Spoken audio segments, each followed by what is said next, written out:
దేశాన్ని పట్టి కుదిపేస్తున్న కోల్కతా అభయ కేసులో కీలక పరిణామం చోటు చేసుకుంది. నిందితుడు సంజయ్తో పాటు ఆర్జీకర్ హాస్పిటల్ మాజీ ప్రిన్సిపల్ కు కూడా పాలిగ్రఫీ టెస్ట్ జరగబోతోందా అంటే అవుననే మాట వినిపిస్తోంది. ఈ మేరకు సిబిఐకి అనుమతి ఇచ్చింది కోల్కతా హైకోర్టు. అవును, సంజయ్ రాయ్కి సంబంధించి పాలిగ్రఫీ టెస్ట్ చేసేందుకు ఇటు హైకోర్టు హైకోర్టు ఆదేశాలు ఇచ్చినట్టుగా తెలుస్తుంది. హైకోర్టు మంజూరు చేసినట్టుగా తెలుస్తుంది, పర్మిషన్ ఇచ్చినట్టుగా తెలుస్తోంది. ఈ మేరకు సిబిఐకి అనుమతి ఇచ్చింది కోల్కతా హైకోర్టు. ఘటన జరిగిన మరుసటి రోజే సంజయ్ రాయ్ని అరెస్టు చేశారు పోలీసులు. అయితే ప్రస్తుతం సిబిఐ పరిధిలో ఈ కేసు విచారణ జరుగుతోంది. ఈ నేపథ్యంలో విజువల్స్ మీరు చూస్తున్నారు. సంజయ్ అరెస్ట్కి సంబంధించి విజువల్స్. మరోపక్క సందీప్ ఘోష్ మాజీ ప్రిన్సిపల్ ఆర్జీకర్ హాస్పిటల్కి సంబంధించి మాజీ ప్రిన్సిపల్, ఇప్పుడు వీళ్ళిద్దరికి సంబంధించి పాలిగ్రఫీ టెస్ట్ జరగబోతోందా అంటే సాధారణంగా మనం లైట్ డిటెక్టర్ అంటూ ఉంటాం. లైట్ డిటెక్టర్ టెస్ట్ జరగబోతోందా అంటే కనుక అవుననే మాట వినిపిస్తోంది. సంజయ్ రాయ్కి లైట్ డిటెక్టర్ టెస్ట్ చేసేందుకు ఇటు హైకోర్టు ఉత్తర్వులు అనుమతి ఇచ్చింది సిబిఐకి. అవును, ఎందుకంటే ఈ అనుమానం బలపడింది. ఒక సమాధానానికి ఇంకో సమాధానానికి, చెబుతున్న మాటలకి ఆయన చెబుతున్న దానికి ఎక్కడా కూడా పొంతన లేదు. పొంతన లేని సమాధానాలు చెబుతున్నాడు సంజయ్ రాయ్ అనే అంశానికి సంబంధించి సిబిఐ అధికారులు. అవును, సిబిఐ అధికారులు ఇక్కడ ఈ అంశానికి సంబంధించి అనుమానం వచ్చింది. లైట్ డిటెక్టర్ అంటే కనుక తాను చెబుతున్న మాట వాస్తవమా కాదా అనేది ఆ టెస్ట్లో తెలిసిపోతుంది. ఒకవేళ అవాస్తవం అయితే కనుక వెంటనే అక్కడ దొరికిపోతాడు. ఒకవేళ కరెక్ట్ అయితే కనుక చాలా సినిమాలు మనం చూస్తూ ఉంటాం, కుయ్ కుయ్ కుయ్ అని మోగుతూ ఉంటాయి. కానీ ఇక్కడ వాస్తవ పరిస్థితి ప్రస్తుతం టెక్నాలజీ మారింది కాబట్టి ఇప్పుడు ఆ పరిస్థితి ఎలా ఉంటుందనేది మనం అంచనా వేయలేకపోవచ్చు. కానీ ఈ లైట్ డిటెక్టర్కి సంబంధించి నిజాలు బయటకు వచ్చే అవకాశం పుష్కలంగా ఉంటుందని చర్చ ఇప్పుడు జోరందుకుంది. ఎందుకంటే సంజయ్ రాయ్కి సంబంధించి ఆ రోజు తాను 3rd ఫ్లోర్కి వెళ్ళిన తర్వాత చాలా అనుమానాలు. నిన్న కూడా మనం ఇదే అంశానికి సంబంధించి డిస్కషన్ చేసుకున్నాం. 3 నుంచి 4 గంటల మధ్యలో ఏం జరిగింది? ఒకడే ఉన్నాడా, ఇంకెవరైనా ఉన్నారా? లేకపోతే ఘటన జరిగిన తర్వాత ఎవరైనా ఇటు అభయ మీద అత్యాచారం చేసి హత్య చేసిన తర్వాత సంజయ్ రాయ్ అత్యాచారం చేశాడా? లేకపోతే కేవలం సంజయ్ రాయ్ మాత్రమే అత్యాచారం చేసి హత్య చేసే ప్రయత్నం చేశాడా? లేకపోతే హత్య చేసి అత్యాచారం చేశాడా? ఆ రోజు ఏం జరిగింది? దేశం అట్టుడుకుపోతోంది. వైద్యులు మరీ ముఖ్యంగా తమ గళమెత్తి రోడ్డు మీదకి వచ్చారు. ఈ అన్యాయం, అక్రమం, దౌర్జన్యం, ఇటువంటి పాశవిక చర్య, అమానవీయ చర్యను ఖండించారు. ఈ నేపథ్యంలోనే ఇప్పుడు అనుమానాలు బలపడుతున్నాయి. ఇటు బెంగాల్ ప్రభుత్వం కూడా పోలీసుల నుంచి కేసుని సిబిఐకి అప్పగించింది. సిబిఐ రంగంలోకి దిగింది. సిబిఐ ప్రతి అంశాన్ని క్షుణ్ణంగా పరిశీలిస్తోంది. మనకు అందుతున్న సమాచారం ప్రకారం ఘటనా స్థలాన్ని కూడా ఇటు సిబిఐ పరిశీలించింది. కొన్ని ఆధారాలని, కొంత సమాచారాన్ని అక్కడి నుంచి సేకరించినట్టుగా తెలుస్తోంది. ఈ నేపథ్యంలోని ఇప్పుడేం జరగబోతుందని ఒక ఉత్కంఠ మాత్రం కొనసాగుతోంది.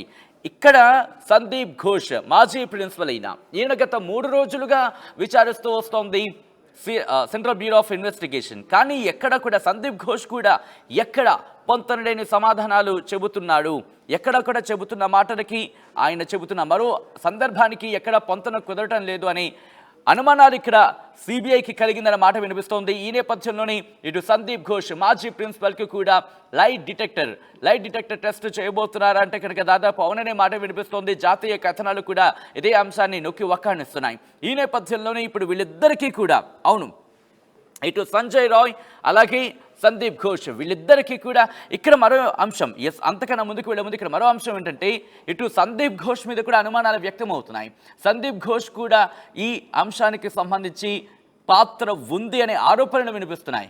ఆరోపణలు సోషల్ మీడియాలో పెద్ద ఎత్తున వినిపిస్తున్నాయి. సందీప్ ఘోష్ కూడా ఈ అఘాయిత్యంలో పాల్పడ్డా, సందీప్ ఘోష్కి కూడా దీంట్లో పాత్ర ఉందా అనే అంశానికి సంబంధించి ఆరోపణలు వెలువెత్తుతున్నాయి. ఈ నేపథ్యంలోనే అనుమానాలు కూడా వ్యక్తమవుతున్నాయి. ఎందుకు అనుమానాలు వ్యక్తమవుతున్నాయంటే ఘటన జరిగిన తర్వాత, అప్పుడు ఆయన ప్రిన్సిపల్గా ఉన్నాడు ఆర్జీకర్కి సంబంధించి. ఆ తర్వాత ఘటన జరిగిన తర్వాత ప్రభుత్వాన్ని డిమాండ్ చేసింది, అక్కడ ప్రజలు డిమాండ్ చేశారు. మరీ ముఖ్యంగా అటువంటి వ్యక్తిని, ఒక ప్రిన్సిపల్ స్థాయిలో ఉన్న వ్యక్తిని వెంటనే సస్పెండ్ చేసి పంపించాలి, కాకుండా ట్రాన్స్ఫర్ చేశారు. అది కూడా మరో ఉన్నతమైన వైద్య కళాశాలకు అనే మాట వినిపిస్తోంది. జాతీయ కథనాలు కూడా ఇదే అంశాన్ని నొక్కి వక్కాణిస్తున్నాయి. ఈ నేపథ్యంలో మాజీ ప్రిన్సిపల్ సందీప్ ఘోష్ మీద అనుమానం వ్యక్తమవుతోంది. అసలు అంతటికీ ఈ అనుమానాలన్నింటికీ బీజం ఎక్కడ పడింది అంటే కనుక మొట్టమొదటిగా అక్కడ అసిస్టెంట్ సూపరింటెండెంట్ తల్లిదండ్రులకు కాల్ చేసి మీ అమ్మాయి ఒక్కసారి ఇక్కడ నేను కాస్త స్ట్రెస్ చేసే ప్రయత్నం చేస్తున్నా. మీ అమ్మాయి ఆత్మహత్య చేసుకుంది, అవును, మీ అమ్మాయి ఆత్మహత్యకు పాల్పడింది అని తల్లిదండ్రులకు ఫోన్ చేసి చెప్పారు. ఇక్కడ ఆ అసిస్టెంట్ సూపరింటెండెంట్ కూడా బహుశా విచారణ జరిపే అవకాశం ఉంది. ఎందుకీ అతగాడు ఇన్ఫాక్ట్ అసిస్టెంట్ సూపరింటెండెంట్ చూసారా, మీరు ఆ వాతావరణం చూసారా, లేకపోతే చూడకుండానే చెప్పారా, ఎవరిచ్చిన సమాచారాన్ని తల్లిదండ్రులకు చేరవేశారా అనే అంశానికి సంబంధించి డౌట్ రైజ్ అవుతోంది. ఒకవేళ చూసుంటే కనుక ఎందుకు ఇలా చెప్పాల్సి వచ్చింది? ఎవరైనా చెప్పమన్నారా, లేకపోతే మీ అంతటా మీరే చెప్పారా? ఎవరి ప్రోద్బలమైనా ఉందా, లేకపోతే మీ అంతటా మీరే చెప్పారా? ఇదొక అనుమానం. దీంతో పాటు ఒకవేళ ఆ ఘటన చూడకుండా మీరు చెప్పుంటే కనుక ఎవరు చెప్పారు మీకు? ఎవరు చెప్పారు? వాళ్ళు ఆ ఘటనను చూసారా లేదా? ఇది రెండో అంశం. దీంతో పాటు ఘటన జరిగిన తర్వాత తల్లిదండ్రులకు సమాచారం వచ్చిన తర్వాత వాళ్ళు అక్కడికి వెళ్ళి ఎవరైనా తమ బిడ్డ చనిపోతే కనుక ఏ తల్లిదండ్రులు మాత్రం సహించగలరు, భరించగలరు? కనీసం ఆఖరి చూపైనా చూసేందుకు, తమ బిడ్డ పరిస్థితి ఎలా ఉందో ఒకసారి చూసేందుకైనా వెళ్ళే ఆ గుండెలు తప్పిస్తూ ఉంటాయి. అలా ఆ గుండెలు రెండు అక్కడికి చేరుకుంటే కనీసం పోలీసులు వాళ్ళని ఆ దరిదాపులో కూడా వెళ్ళనివ్వలేదు. ఇక్కడ అనుమానాలు మరింత బలపడిన తర్వాత దాదాపు కొన్ని గంటల వ్యవధి తర్వాత అంత గందరగోళ మధ్యనే అంత్యక్రియలు జరిగాయన్న మాట వినిపిస్తోంది. కానీ ఇక్కడ మరో అంశం ఏంటంటే, ఇంత గందరగోళం, ఇన్ని అనుమానాలకు బలం చేకూర్చింది పోస్ట్ మార్టం. అక్కడి నుంచి పోస్ట్ మార్టానికి పంపించారు. పోస్ట్ మార్టంకి పంపించిన నేపథ్యంలో పోస్ట్ మార్టానికి సంబంధించి రిపోర్ట్ బయటకు రాలేదు. కానీ రిపోర్ట్ అంటూ కూడా సోషల్ మీడియాలో, ఇన్ఫాక్ట్ సోషల్ మీడియా ఈరోజు వేదిక ఉంది కాబట్టి ఎన్నో అనుమానాలు బయటకు వచ్చిన తర్వాత దాని మీద లోతైన విచారణ జరుగుతోంది. అవి కరెక్టా కాదా, అది అసలు నిజమా కాదా అనే విషయాన్ని పక్కన పెడితే ఒక అనుమానం కావచ్చు, లేకపోతే ఈ ఘటనకు సంబంధించి సాక్ష్యాల విషయంలో కాస్త హెల్ప్ అయిందనే చెప్పుకోవాలి. ఎన్నో అనుమానాలు వ్యక్తమయ్యాయి. దీని వెనకాల ఎవరెవరెవరో ఉన్నారంటూ కూడా కొన్ని పేర్లు బయటకు వచ్చిన పరిస్థితి, మరికొన్ని అనుమానాలు. గంజాయి దందా ఉంది, గంజాయి మాఫియా దీని వెనకాల ఉంది అని మరికొన్ని ఆరోపణలు, మరికొన్ని అనుమానాలు. దీంతో పాటు పెద్ద పెద్ద తలకాయలు ఉన్నాయి, రాజకీయ నాయకులు ఉన్నారు అనే ఆరోపణలు కావచ్చు, లేకపోతే అనుమానాలు కావచ్చు. ఇలా ఎన్నో వ్యక్తమైన పరిస్థితి. ఈ కోణంలోనే దర్యాప్తుకు సంబంధించి జరుగుతున్న నేపథ్యంలో అభయ వాయిస్ అంటూ ఒక ఆడియో బయటకు వచ్చిన సందర్భాన్ని చూసాం, అభయ వీడియో అంటూ మరొక వీడియో బయటకు వచ్చిన సందర్భాన్ని చూసాం. వీటన్నిటినీ కూడా పోలీసులు కావచ్చు, సిబిఐ అధికారులు, అఫ్కోర్స్ ఇప్పుడు సెంట్రల్ బ్యూరో ఆఫ్ ఇన్వెస్టిగేషన్ పరిధిలోకి వెళ్ళిపోయింది. ఎక్కడా కూడా దేన్ని లైట్ తీసుకోవట్లేదు. ఇక్కడ సిబిఐ చేస్తుందంటే ప్రతి అంశాన్ని కూడా క్షుణ్ణంగా పరిశీలిస్తోంది, క్షుణ్ణంగా తనిఖీ చేస్తోంది. వచ్చిన ప్రతి అనుమానాన్ని అక్కడ వాటిని క్షుణ్ణంగా పరిశీలించే ప్రయత్నం చేస్తుంది. ఆ ప్రతి అనుమానాన్ని కూడా బేరేజ్ వేసే ప్రయత్నం చేస్తోంది. దానికి ఎవరెవరికి కనెక్షన్స్ ఉన్నాయి, ఎవరెవరు ఉండుంటారు, వాళ్ళు ఇక్కడ ఉన్నారా, లేకపోతే దేశం విడిచి పారిపోయే ప్రయత్నం చేశారా, ఒకవేళ దేశాలు విడిచి వెళ్ళిపోయారా, ఇవన్నీ కూడా ఇక్కడ ఎగ్జామిన్ చేయడం జరుగుతోంది. ఇక్కడ వైద్యులు కూడా సందేహాన్ని వ్యక్తం చేస్తున్నారు. ఇది కేవలం సంజయ్ రాయ్ వల్ల మాత్రమే అయ్యి ఉండే అవకాశం కాదు. దీని వెనకాల కనీసం ఆమెకు ఎముకలు విరిగిన పరిస్థితి కావచ్చు, లేకపోతే ఆమె తల్లి, స్వయంగా అభయ తల్లి మీడియా ముందుకొచ్చి నా కూతురి మీద ఇలా దాడి జరిగింది, ఆ దాడికి సంబంధించి నా కూతురి పరిస్థితి ఇలా ఉంది, ఇక్కడిక్కడ ఇలా దెబ్బలు తగిలాయి, ఇలా పరిస్థితి ఉంది, తన శరీరం ఎలా ఉండింది అనేది కూడా పూర్తిగా ఒక తల్లి చెప్పిందంటే అర్థం చేసుకోవచ్చు. ముఖ్యంగా కన్నీటి పర్యంతమైంది. ఆ తల్లి ఇచ్చిన స్టేట్మెంట్ని కూడా పోలీసులు ఇప్పుడు వాటిని పరిశీలిస్తున్నారు. అక్కడేం జరిగింది అంటే, తల్లిదండ్రులకి సంబంధించి సమాచారం అసిస్టెంట్ సూపరింటెండెంట్ ఇచ్చిన తర్వాత, తల్లిదండ్రులు అక్కడికి చేరుకున్న తర్వాత పోలీసులు అక్కడ ఉన్నారు, అక్కడ ఎందుకు అలౌ చేయలేదు, అక్కడ సాక్ష్యాధారాలకు సంబంధించి పనులు చేస్తున్నప్పుడు అఫ్కోర్స్ తల్లిదండ్రులకు చూపించే కనీసం దూరం నుంచైనా చూపించవచ్చు కదా. ఇదంతా జరుగుతూ ఉంటే అదే సందర్భంలో, అదే రోజు, correct me if I'm wrong, అదే రోజు ఒక మాబ్ అటాక్ అక్కడ జరిగింది. అక్కడ మాబ్ అటాక్ అంటే ఒక గుంపుగా దాడి చేసే ప్రయత్నం చేశారు. అది ఇప్పుడు మరింత కీలకంగా మారింది. ఎందుకంటే కనుక హైకోర్టు కూడా కలగజేసుకోవాల్సిన అవసరం వచ్చిందంటే, హైకోర్టు పోలీసులకు ముట్టికాయలు వేసిందండి. అవును, హైకోర్టు పోలీసులకు ముట్టికాయలు వేసింది. ఏమని వేసింది? ఇంత మాబ్ వస్తూ ఉంటే కనుక మీ ఇంటెలిజెన్స్ ఏమైంది, మీ ఇంటెలిజెన్స్ ఎందుకు ఫెయిల్ అయింది, ఎక్కడ కూడా ఎందుకు ఇవ్వలేదు, ఇవన్నీ ఈ అనుమానాలన్నీ కూడా ఒకదానికొకటి చాలా డాట్స్ ఉన్నాయి. ఈ డాట్స్ అన్నింటిని కూడా కనెక్ట్ చేసుకుని ఈ డాట్స్ అన్నింటిని క్లియర్ చేసుకునే ప్రయత్నం చేస్తుంది. ఈ నేపథ్యంలోని సంజయ్ రాయ్ చెప్తున్న మాటలు కావచ్చు, లేకపోతే సందీప్ ఘోష్ ఇస్తున్న ఇన్ఫాక్ట్ స్టేట్మెంట్స్ కావచ్చు, ఎక్కడా పొంతన కుదరటం లేదు. పాలిగ్రఫీ టెస్ట్ జరిగితేనే ఒక క్లారిటీ వచ్చే అవకాశం ఉంది. సంజయ్ రాయ్ చేశాడా చేయలేదా ఒక క్లారిటీ వస్తుంది. ఒకవేళ సంజయ్ రాయ్ చేస్తుంటే కనుక సంజయ్ రాయ్తో పాటు ఇంకెవరైనా ఉన్నారా, ఇక్కడ రెండో క్లారిటీ వస్తుంది. లేకపోతే ఎవరైనా అఘాయిత్యానికి పాల్పడి హతమార్చిన తర్వాత సంజయ్ రాయ్ అకృత్యానికి పాల్పడ్డారా, మూడో క్లారిటీ వచ్చే అవకాశం ఉంది. సంజయ్ రాయ్ ఇచ్చిన స్టేట్మెంట్ ప్రకారం ఇంకా ఎవరైనా ఉండుంటారా, ఇది కూడా క్లారిటీ వస్తుంది. లేకపోతే సంజయ్ రాయ్ అసలు చేశాడా లేదా అనేది కూడా క్లారిటీ వస్తుంది. దీంతో పాటు సంజయ్ రాయ్ వెనకాల ఎవరైనా ఉండి చేయించారా, ఇది కూడా క్లారిటీ వచ్చే అవకాశం ఉంది. సంజయ్ రాయ్తో పాటు ఇంకెవరెవరు ఉండొచ్చు, సంజయ్ రాయ్ని ఎవరైనా పురుగుల్పారా, ఇవన్నీ కూడా చిక్కుముడ్లన్నీ వీడే అవకాశం ఉంది. సందీప్ ఘోష్ 3 రోజుల పాటు విచారణ జరిగింది. ఈ 3 రోజుల పాటు సందీప్ ఘోష్ అంటే మాజీ ప్రిన్సిపల్, చాలా కీలకంగా వినిపిస్తున్న పేరు. ఈ కేసుకు సంబంధించి ఆరోపణలు కూడా గట్టిగానే ఉన్నాయి. ఈయన కూడా ఈ ఘటనలో పాల్పడి ఉన్నాడా, ఈ ఘటనకు కీలక పాత్రధార అనే మాట, అటువంటి ఆరోపణలు కావచ్చు, అటువంటి చర్చ కావచ్చు, సోషల్ మీడియా వేదిక జోరందుకున్నాయి. కాబట్టి సందీప్ ఘోష్ని 3 రోజుల పాటు సిబిఐ విచారించింది. పొంతనలేని సమాధానాలు చెప్తున్నారంటూ కూడా అనుమానాలు వ్యక్తమవుతున్న పరిస్థితి ఉంది అన్న మాట కూడా వినిపిస్తోంది. ఈ నేపథ్యంలో సందీప్ ఘోష్కి కూడా సంజయ్ రాయ్కి హైకోర్టు ఇన్ఫాక్ట్ అనుమతి ఇచ్చింది lie detector test, polygraphy test చేసేందుకు.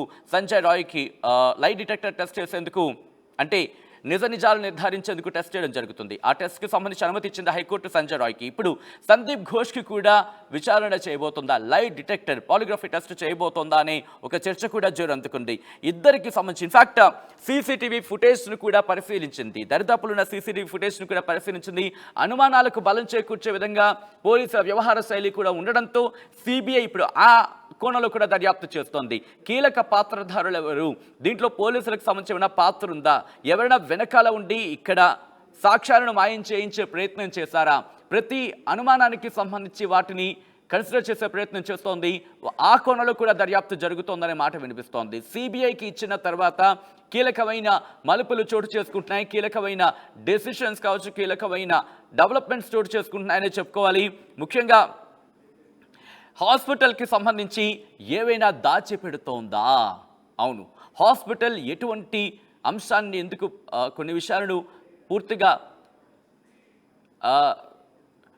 ముఖ్యంగా హాస్పిటల్ వర్గాలకు సంబంధించి ఎందుకు పూర్తిగా క్లారిటీ ఇవ్వట్లేదు. లైట్ డిటెక్టర్ టెస్ట్ మనకి లేటెస్ట్ గా బ్రేకింగ్ న్యూస్, రేపే సంజయ్ రాయ్కి లైట్ డిటెక్టర్ టెస్ట్ చేయబోతున్నట్టుగా తెలుస్తుంది. ఇప్పటి వరకు కూడా ఆ డెవలప్మెంట్స్ చూసాం, కానీ రేపు సంజయ్ రాయ్కి లైట్ డిటెక్టర్ టెస్ట్ చేయబోతున్నట్టుగా తెలుస్తోంది. ముఖ్యంగా ఇటు క్రిమటేరియంకి సంబంధించి, అవును అంత్యక్రియలు నిర్వహించిన ఆ ప్రదేశానికి సంబంధించి కావచ్చు, అంత్యక్రియలో పాల్గొన్న వాళ్ళకి సంబంధించి కావచ్చు, అంత్యక్రియలు నిర్వహించిన వాళ్ళకి సంబంధించి కూడా ఇప్పుడు విచారించబోతోందనే మాట వినిపిస్తోంది. ఎస్, ఇన్ఫాక్ట్ ఇంట్రెస్టింగ్ డెవలప్మెంట్ చోటు చేసుకుంటున్నాయి. జాతీయ మీడియా కథనాలు చూస్తూ ఉంటే కనుక ఈ అంశాన్ని దాదాపుగా త్వరలోనే సిబిఐ కొలిక్కి తీసుకొచ్చే అవకాశం ఉంది అనే చర్చ జరుగుతోంది. సందీప్కు లైట్ డిటెక్టర్ టెస్ట్ జరిగితే కనుక రేపే పూర్తిగా ఈ అంశానికి సంబంధించి పూర్తిగా క్లారిటీ వచ్చే అవకాశం ఉంది. అయితే పోస్ట్ మార్టం నివేదిక, దాంతోపాటు అంత్యక్రియలు నిర్వహించిన వ్యక్తులకు సంబంధించిన టెస్ట్, ఇక్కడ ప్రతి ఒక్కరి పాత్ర కూడా కీలకంగా ఉంది. ప్రతి ఒక్కరి పాత్ర కూడా, అవును ఏమైనా దాచుంచే ప్రయత్నం చేశారా, మరి ముఖ్యంగా ఆ రోజు అటాక్కి సంబంధించి మాబ్ అటాక్, ఆ హాస్పిటల్ మీద గుంపుగా దాడి జరిగిన సందర్భంలో సాక్ష్యాధారాలను మాయం చేసే ప్రయత్నం చేశారన్న మాట వినిపిస్తోంది. దాంతోపాటు అక్కడ ఒక కన్స్ట్రక్షన్ కూడా జరుగుతోంది. ఆ కన్స్ట్రక్షన్ ఎందుకు చేయాల్సి వచ్చింది, ఎందుకు అప్పుడే కన్స్ట్రక్షన్, ఎందుకంటే ఇంత వివాదం జరుగుతున్న వేళ కన్స్ట్రక్షన్కి సంబంధించి కూడా అక్కడ చర్చ జోరందుకుంది. ఇవన్నీ కూడా చాలా అంటే చాలా చిక్కుముడులు ఉన్నాయి. ఒకటి కాదు, రెండు కాదు, విప్పుతున్న కొద్దీ ఇంకా చిక్కుముడులు కనిపిస్తున్నాయే తప్ప ఎక్కడా ఈ చిక్కు వీడని పరిస్థితి లేదు అనేది ఇటు జాతీయ వ్యాప్తంగా జరుగుతున్న చర్చ. ఎందుకంటే ఆ ఘటన తర్వాత ఎక్కడా కూడా ఎవరికి కూడా క్లారిటీ రావటం లేదు అనే ఒక మాట వినిపిస్తోంది. మరీ ముఖ్యంగా సిబిఐకి సంబంధించి సందీప్ ఘోష్ మాజీ ప్రిన్సిపల్, ఆయన విచారిస్తున్నారు. కానీ సంజయ్ రాయ్ని విచారించే నేపథ్యంలో నన్ను ఉరేసేసుకోండి, నన్ను చంపేసుకోండి అంటూ కూడా అతను సమాధానాలు చెప్పాడు అని జాతీయ కథనాలు నొక్కి వక్కానిస్తున్న నేపథ్యంలో అతడి వ్యవహార శైలి కూడా అనుమానాలకు తావిస్తోంది. సంజయ్ రాయ్ వ్యవహార శైలి, సందీప్ ఘోష్ ఇచ్చిన స్టేట్మెంట్స్ పొందలేని సమాధానాలు, దాంతోపాటు అక్కడ జరుగుతున్న తీరు, ఇటు అక్కడ హాస్పిటల్ వైద్య సిబ్బంది ఇస్తున్న ఆ స్టేట్మెంట్స్ కావచ్చు, లేకపోతే వాళ్ళ వ్యవహార శైలి కావచ్చు, దాంతోపాటు పోలీసుల వ్యవహార శైలి అక్కడ అనుమానాలకు తావిస్తోంది. దాంతోపాటు అక్కడ జరిగిన పరిణామాలు ఇవన్నీ కూడా ఒకదానికొకటి ఎక్కడా కూడా కనెక్ట్ కావటం లేదు. చాలా డాట్స్ ఉన్నాయి.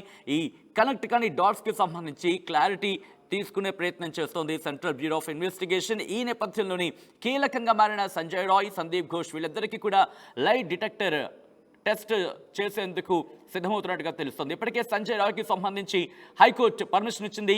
రేపు లై డిటెక్టర్ టెస్ట్ జరగబోతోంది సంజయ్ రాయ్కి. సందీప్ ఘోష్కి కూడా త్వరలోని లై డిటెక్టర్ అంటే పాలిగ్రఫీ టెస్ట్ నిర్వహించే అవకాశం ఉంది.